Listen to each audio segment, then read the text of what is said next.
열정을 따르자니 현실이 너무 막막하고 또 안정적인 수입만 쫓자니 가슴이 답답하고 아마 많은 분들이 매일 마주하는 그런 딜레마 아닐까요? 그런데 말이죠. 만약에 이 둘 중 하나를 골라야 한다는 생각 자체가 어쩌면 잘못된 질문이었다면 어떨까요? 오늘 이 오래된 고민에 대해서 아주 새로운 관점을 한번 소개해드릴까 합니다. 오늘 이 이야기의 시작은요, 바로 이 한마디에서 비롯됩니다. 대한민국 최고의 과학 인재가 대통령에게 던진 아주 솔직한 고백이었죠.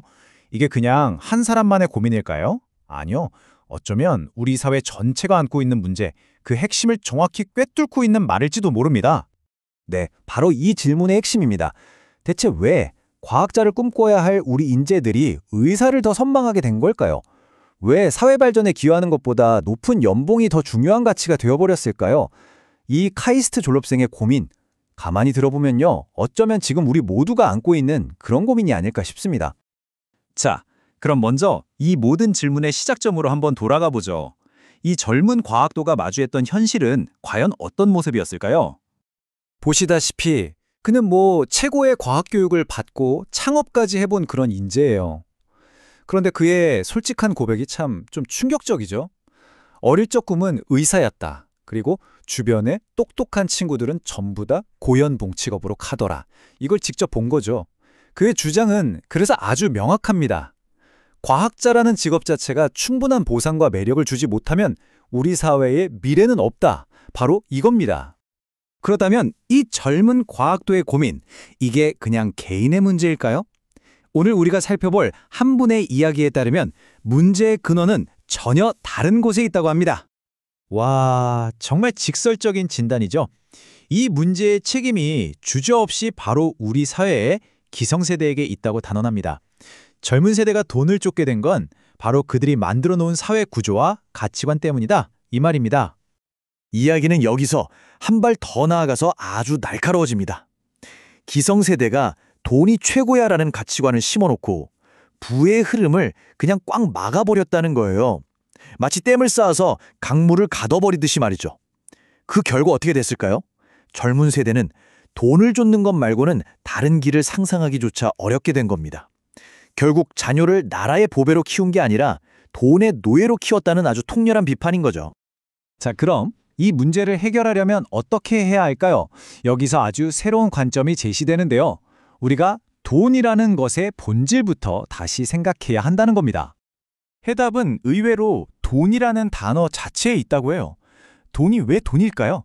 바로 돌고 돈다는 의미를 담고 있기 때문이라는 거죠. 그러니까 돈은 그냥 쌓아두는 재물이 아니라 우리 사회를 계속 순환하면서 흘러야 하는 일종의 에너지라는 겁니다. 바로 이 철학이 모든 문제 해결의 출발점이에요. 자, 이 철학을 바탕으로 보면요. 불을 넣는 길은 딱 두 가지로 나뉩니다. 첫 번째는 실력도 없으면서 억지로 돈을 쫓는 길. 그리고 두 번째는 내 실력을 키워서 돈이 저절로 나를 따라오게 만드는 길. 억지로 얻은 돈은요, 결국 나를 떠나고 불안감만 남기게 돼요. 하지만 실력으로 얻은 부는 의미 있는 삶의 자연스러운 결과물이라는 거죠. 억지로 돈을 쫓는 삶, 그 끝은 어떨까요? 좀 비참하다고까지 얘기합니다. 그렇게 번 돈은 결국 사기를 당하거나 갑자기 아프거나 아니면 자식 문제 같은 그런 예측 불가능한 방식으로 다 빠져나가게 돼 있대요. 그리고 그 돈을 지키려고 막 전전긍긍하다 보면 어느새 내 인생의 주인이 아니라 돈의 노예, 다시 말해 재산 지킴이로 전락하고 만다는 그런 무서운 경고입니다. 그렇다면 이 악순환을 끊고 새로운 삶을 살려면 어떻게 해야 할까요? 여기서 두 가지 삶의 방식이 제시됩니다. 그 첫 번째 해답이 바로 정도령의 삶을 사는 겁니다. 한자를 보면 바를 정, 길 도자를 쓰는데요. 말 그대로 바른 길을 가는 사람이라는 뜻이에요. 내 개인적인 이익을 넘어서서 사회 전체에 기여하는 그런 공적인 삶을 사는 사람을 말하는 거죠. 그리고 그 정반대에 있는 삶이 바로 사도령입니다. 이건 사사로울 사자를 써요. 사사로운 길을 가는 사람. 오직 자기 자신의 이익, 자기 재산 불리는 것에만 몰두하는 그런 이기적인 삶을 상징하는 단어입니다. 이 두 삶의 차이는 정말 극명하죠. 사도령은 물질에 집착하다가 결국 돈의 지킴이가 되어버리지만 정도령은 사회에 기여하면서 더 큰 지혜와 영향력을 얻게 됩니다. 이걸 하늘의 힘을 얻는 거라고 표현하더라고요. 그런데 여기서 정말 충격적인 진단이 나옵니다. 오늘날 우리 대부분이 자기도 모르는 사이에 이 사도령의 삶을 살고 있다는 거예요. 그래서 이제는 정도령의 길로 돌아가야 할 때라고 말합니다. 하지만 이야기는 여기서 끝나지 않습니다. 이게 단순히 어떤 삶을 선택할래 하는 개인의 문제가 아니라는 거죠. 여기서 정말 중요한 통찰이 하나 나옵니다. 아무리 내가 뜻이 높고 바르게 살고 싶어도 혼자서는 너무 약하다는 거예요. 혼자 바른 길을 걷는 건 마치 아슬아슬한 외줄타기 같아서 이 사리사욕으로 가득 찬 세상 속에서 혼자서는 오염되거나 타락하기가 너무나 쉽다는 아주 냉정한 현실 인식이 담겨 있습니다. 그래서 제시되는 최종 해답이 바로 공동체입니다. 진정한 변화는 어떤 위대한 영웅 한 명이 만드는 게 아니라는 거예요.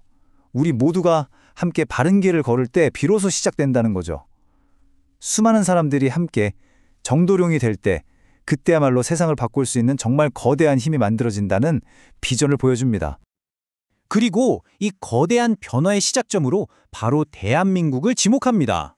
우리 한국인을 천손, 즉 하늘의 자손이라고까지 부르면서요. 이건 우리에게 어떤 특별한 사명이 있다는 뜻으로 들리죠.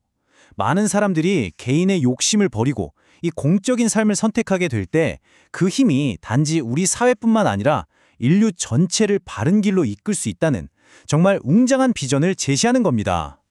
결국 오늘 이야기의 핵심 메시지는 이 한 문장으로 딱 요약할 수 있겠습니다. 진정한 힘과 변화는 나 혼자만의 깨달음에서 오는 게 아니라 우리 모두가 함께 같은 방향으로 나아갈 때 비로소 완성된다는 것, 바로 이겁니다. 자, 이렇게 모든 이야기를 듣고 나니까 다시 처음의 질문으로 돌아오게 되네요. 이제는 여러분 스스로에게 한번 물어볼 차례인 것 같습니다. 나에게 일이란, 그리고 직업이란 궁극적으로 어떤 의미일까요? 그냥 돈을 버는 수단일까요? 아니면 이걸 통해서 더 큰 가치를 실현하는 과정일까요? 그 정답은 아마 여러분 각자의 마음속에 있을 겁니다.